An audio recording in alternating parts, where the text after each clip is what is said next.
The measurement of right and wrong belong to man alone. To life, there is nothing right or wrong. As Paul stated in his letters to the Romans, I know and am persuaded by the Lord Jesus that there is nothing unclean of itself, but to him that esteemeth anything to be unclean, to him it is unclean. 14:14.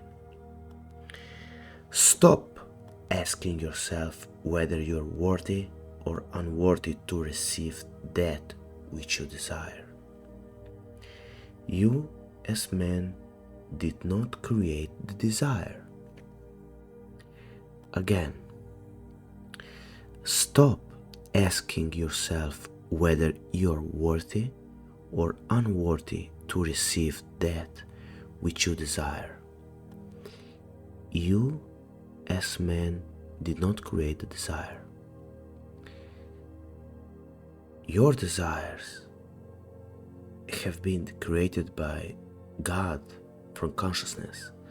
So whenever you feel yourself that you are unworthy, stop and think that you are God.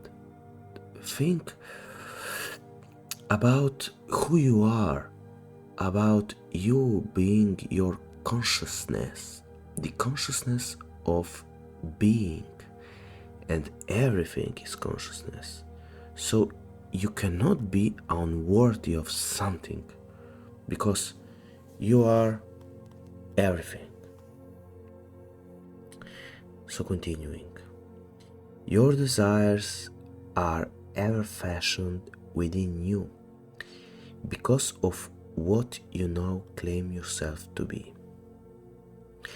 Your desires are ever fashioned within you because of what you now claim yourself to be. When a man is hungry, without thinking, he automatically desires food. When imprisoned, he automatically desires freedom, and so forth. Your desires contain within themselves the plan of self-expression.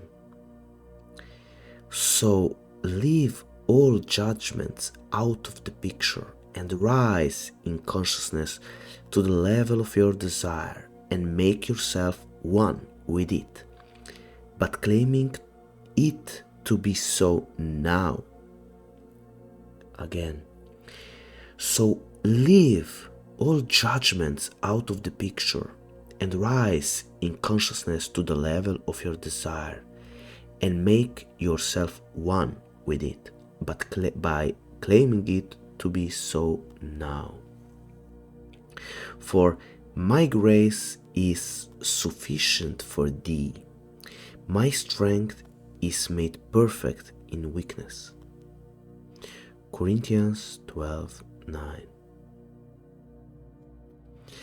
Have faith in this unseen claim until the conviction is born within you that it is so. Your confidence in this claim will pay great rewards. Your confidence in this claim will pay great rewards. Just as a little while, and he, the thing desired, will come. But without faith, it is impossible to realize anything. Through faith, the worlds were framed, because faith is the substance of the thing hoped for, the evidence of the thing not yet seen. Don't be anxious or concerned as to the results. They will follow just as surely as day follows night. Look upon your desires, all of them, as the spoken words of God, and every word a desire, a promise. The reason most of us fail to realize our desires is because we are constantly conditioning them. Do not condition your desires. Just accept it as it comes to you. Give thanks for it to the point that you are grateful for having already received it. Then go about your way in peace. Such acceptance of your desire is like dropping seed, fertile seed, into prepared soil. For when you can drop the thing desired in consciousness, confident that it shall appear, you have done all that is expected of you. But to be worried or concerned about the how of your desire maturing is to hold these fertile seeds in a mental grasp, and therefore never to have dropped them in the soil of confidence. Drop them in the soil of confidence. The reason men condition their desires is because they constantly judged after the appearance of being and see things as real, forgetting that the only reality is the consciousness back of them. To see things as real is to deny that all things are possible to God.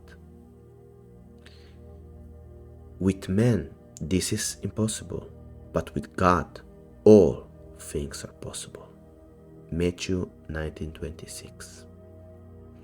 With man, it is impossible, but not with God, for with God, all things are possible. Mark 10:27.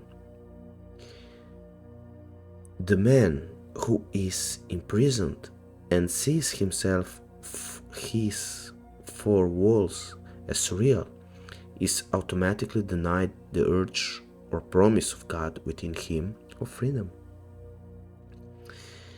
A question often asked when this statement is made is, if one's desire is a gift of God, how can you say that if one desires to kill a man that such a desire is good and therefore God sent?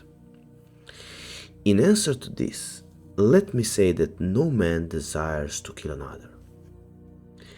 What he does desire is to be freed from such a one.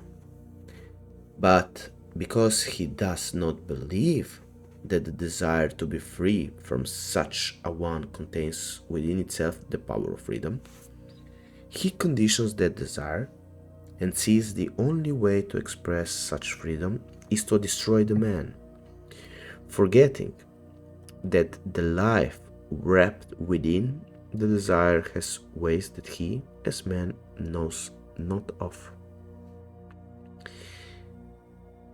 Its ways are past finding out. Thus, man distorts the gifts of God through his lack of faith. Man distorts the gifts of God through his lack of faith. Problems are the mountains spoken of that can be removed if one has but the faith of a grain of a mustard seed.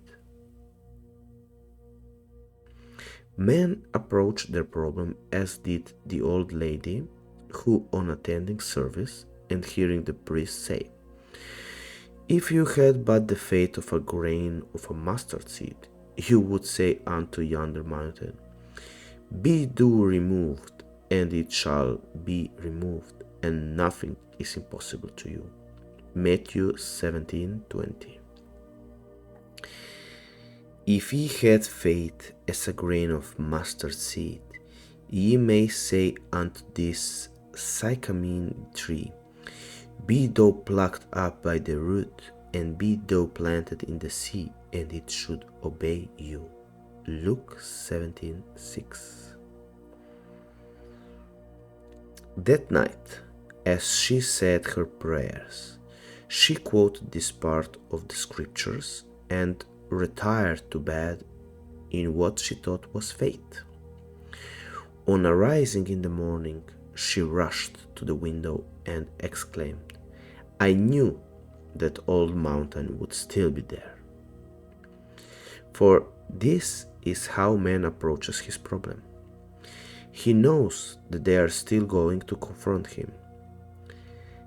And because life is no respecter of persons and destroys nothing, it continues to keep alive that which he is conscious of being.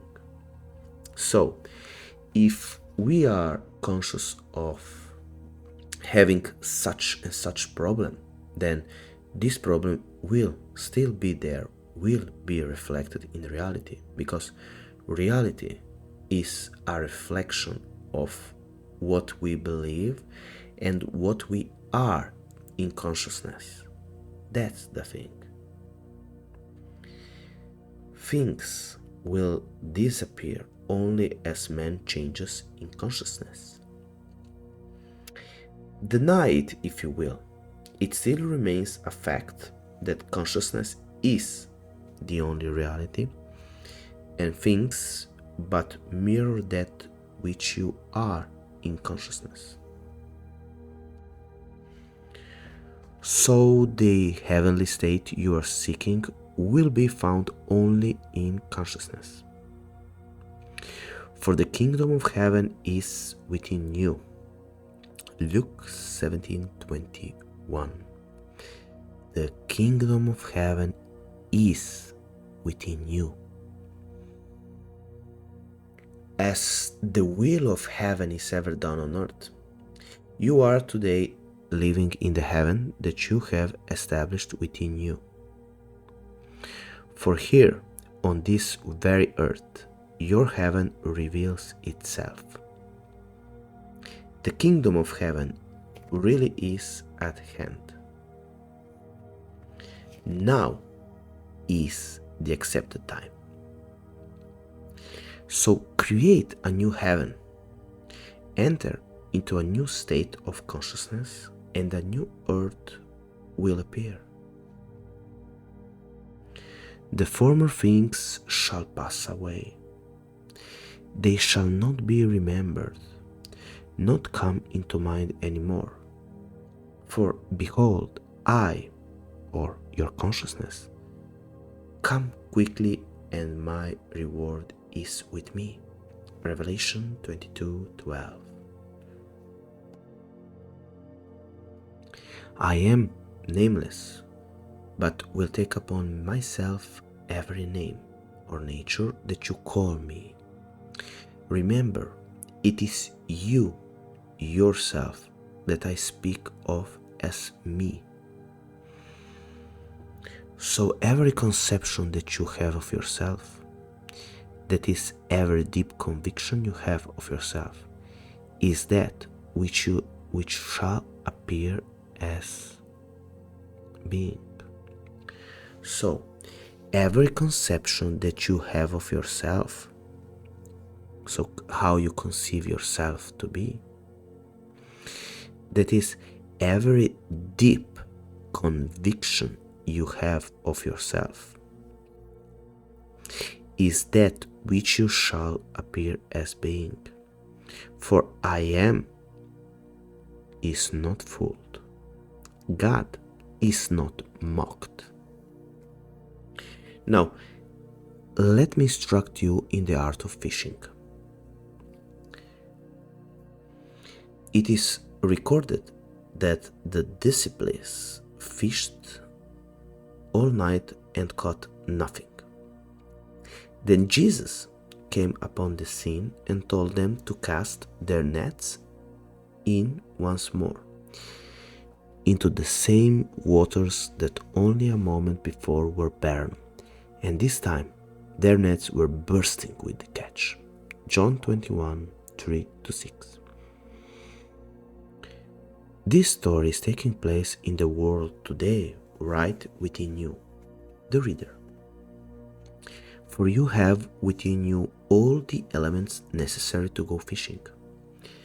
But until you find that Jesus Christ, or your awareness, is Lord, you will fish as did these disciples in the night of human darkness. That is, you will fish for things, thinking things to be real, and will fish with the human bait, which is a struggle and an effort, trying to make contact with this one and that one, trying to coerce this being or the other being, and all such effort will be in vain. How beautiful. That is, you will fish for things, thinking things to be real, and will fish with the human bait. The human bait is a struggle and an effort. It is trying to make contact with this one and that one, trying to coerce this being or the other being, and all such effort will be in vain. But when you discover your awareness of being to be Christ Jesus, you will let Him direct your fishing. And you will fish in consciousness for the things that you desire. For your desire will be the fish that you will catch, because your consciousness is the only living reality. You will fish in the deep waters of consciousness. If you would catch that which is beyond your present capacity, you must launch out into deeper waters, for within your present consciousness, such fish or desires cannot swim. To launch out into deeper waters, you leave behind you all that is now your present problem or limitation, by taking your attention away from it. You take your attention away from your problems, from your present 3D reality. Turn your back completely upon every problem and limitation that you now possess. Dwell upon just being by saying, I am, I am, I am to yourself. Continue to declare to yourself that you just are. Do not condition this declaration, just continue to feel yourself to be, and without warning, you will find yourself slipping the anchor that tied you to the shallow of your problems and moving out into the deep. This is usually accompanied with a feeling of expansion. You will feel yourself expand as though you were actually growing. Don't be afraid, for courage is necessary. And I can attest to that. I can tell you that I have felt that very fastly, very quickly. It was and still is a great experience to experience. You are not going to die to anything but your former limitations, but they are going to die as you move away from them, for they live only in your consciousness. Your limitations live only in your consciousness. In this deep or expanded consciousness, you will find yourself to be a power that you had never dreamt of before.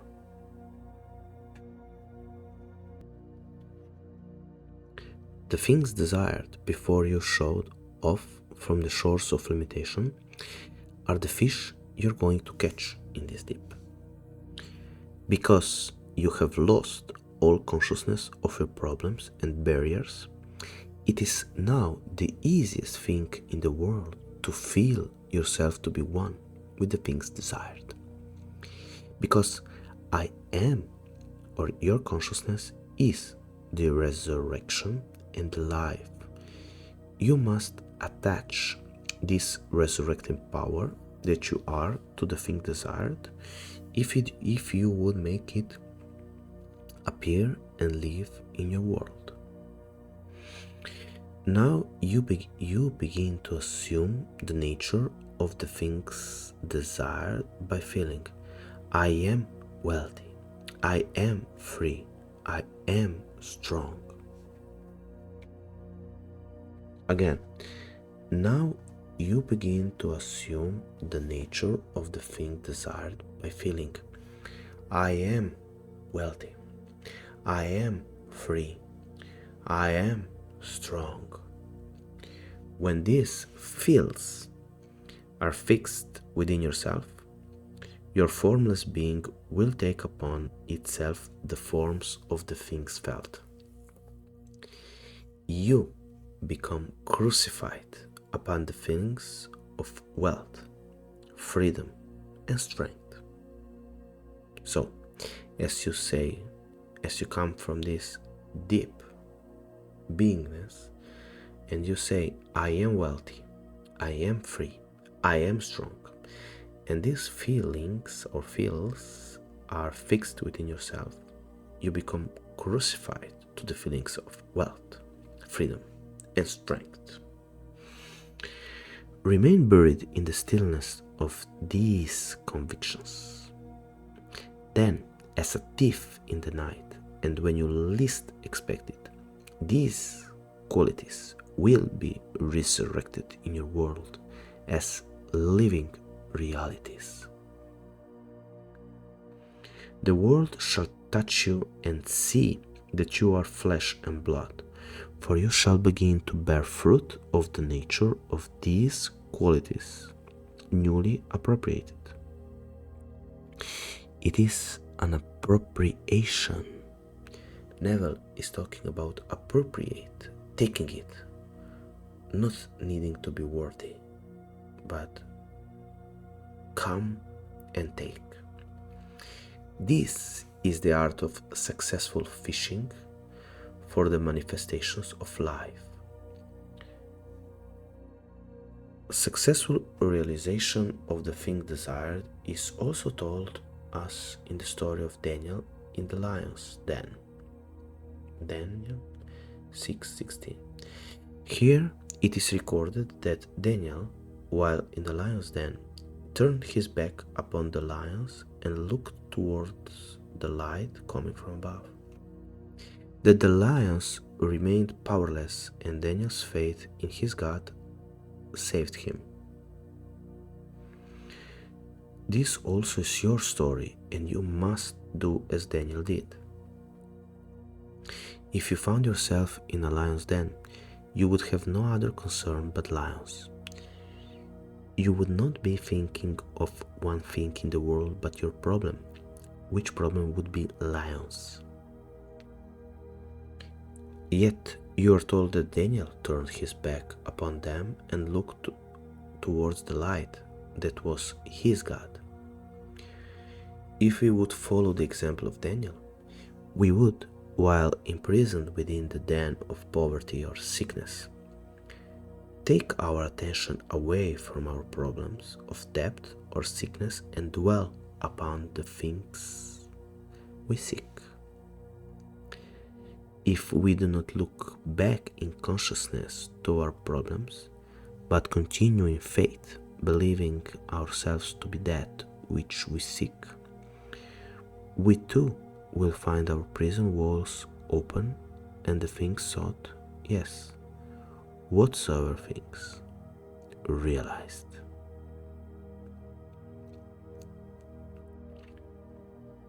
Another story is told us of the widow and the 3 drops of oil. Kings 4:1-6. The prophet Elijah asked the widow, "What have ye in your house?" And she replied, 3 drops of oil. He then said to her, "Go borrow vessels. Close the door after ye have returned into your house, and begin to pour." And she poured from 3 drops of oil into all the borrowed vessels, filling them to capacity with oil remaining. You, the reader, are this widow. You have not a husband to impregnate you or make you fruitful, for a widow is a barren state. Your awareness is now the Lord, or the prophet that has become your husband. Follow the example of the widow, who, instead of recognizing an emptiness or nothingness, recognized the something, 3 drops of oil. Then the command to her, "Go within and close the door." That is, shut the door of the senses that tell you of the empty measures, the depths, the problems. When you have taken your attention away completely by shutting out the evidence of the senses, begin to feel the joy, symbolized by oil, of having received the things desired.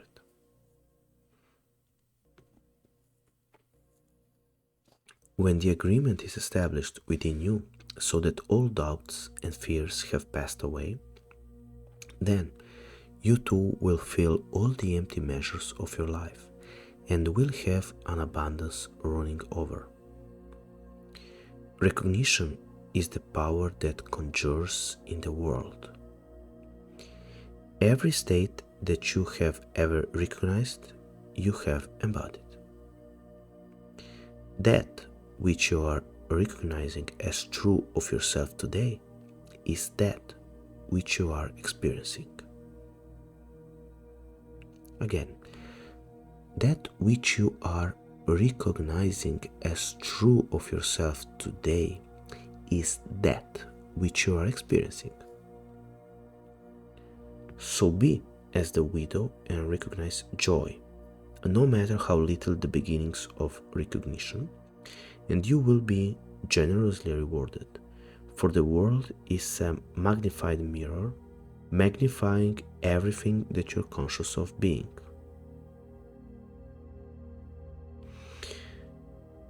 I am the Lord thy God, which has brought thee out of the land of Egypt, out of the house of bondage. Thou shalt have not other gods before me. Exodus 20:2-3. What a glorious revelation! Your awareness now revealed as the Lord thy God. Come, awake from your dream of being imprisoned. Realize that the earth is yours and the fullness thereof, the world and all that dwells therein. Psalm 24:1.